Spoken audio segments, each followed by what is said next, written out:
So, I have a question based on a cold call that I made today. So I've contacted this prospect twice, and in the back of my mind, I feel like I could have had a better objection to overcome this, but then it's like, where do I draw the line? So I've called this prospect twice, and they've been busy twice, but with very reasonable excuses. Like he literally said he needs to sort out a situation because he was supposed to go to Dubai.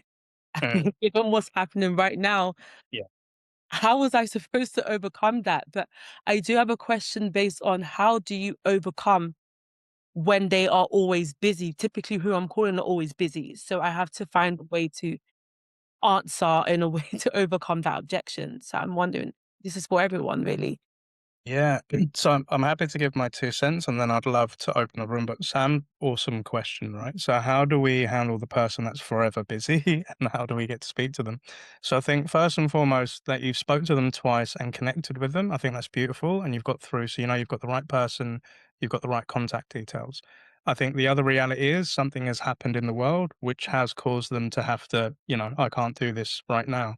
If I was in that position, acknowledge it and say, totally understand. If on the, say, the third time I'm hearing this person's always busy, I would kind of call it out, but in a polite way. So I could say, Sam, by the sounds of it, with each time we've had a call, you're in the middle of something and I don't want to interrupt that.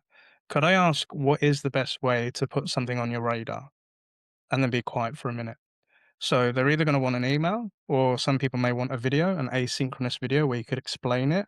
Um, you could either share a piece of content and ask them how do they, what's their best format. Then the follow up to that is what happens when I send this to you? When could we call back?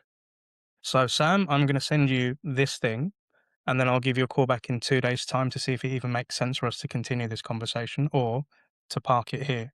Or I can give you a call this time next week. Does that work for you? So give them some options and set the right expectations as to what's going to happen in that follow up. Secondary to that, if that person is way too busy, like a VP of sales, I could say, Sam, how about this? I found George, who's your head of sales.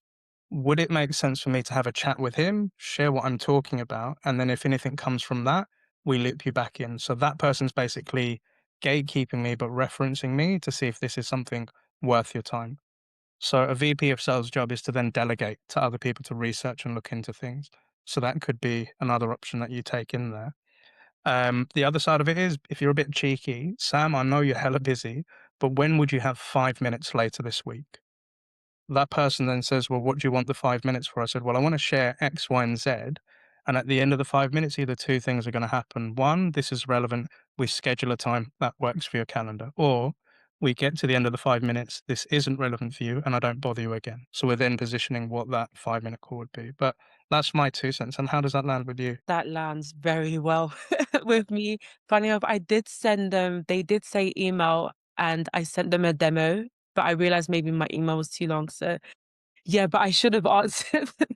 Well, a lot of what you said resonates for sure. Okay. Glad to hear. And again, maybe the email was too long. Maybe this person, we've done not the right thing, but at least we now know for future. So we have to do these plays in order to realize what could we do next time. So you haven't done anything wrong.